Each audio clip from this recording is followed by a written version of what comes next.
Magandang tanghali, kumusta po?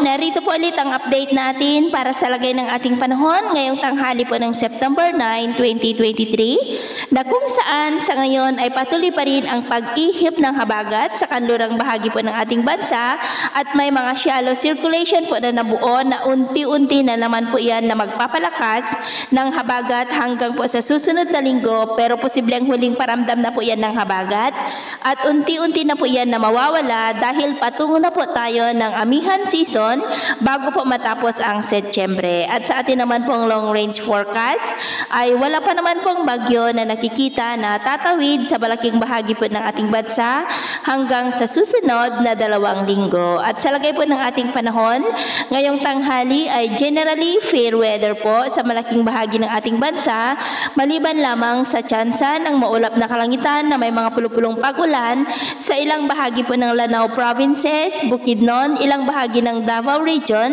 South Cotabato, Sarangani at Surigao del Norte. At sa susunod po ng mga oras ay mas mataas na ang tsansa ng maulap na kalangitan na may mga pulupulong pag-ulan sa malaking bahagi ng Mindanao, ilang bahagi ng Western Visayas at may mga isolated light rains rin sa ilang bahagi ng Southern Luzon, ilang bahagi ng Central Luzon, Ilocos Norte, Apayao, Abra, Kalinga, ilang bahagi ng Cagayan at ilang bahagi ng Isabela. Kaya kung lalabas po tayo sa ating mga tahanan ay ugaliin lamang po natin ang magdala ng kahit anong panangga natin sa init ng araw at proteksyon na rin po sa mga biglaang buhos ng ulan. At sa atin naman pong mga baybayin,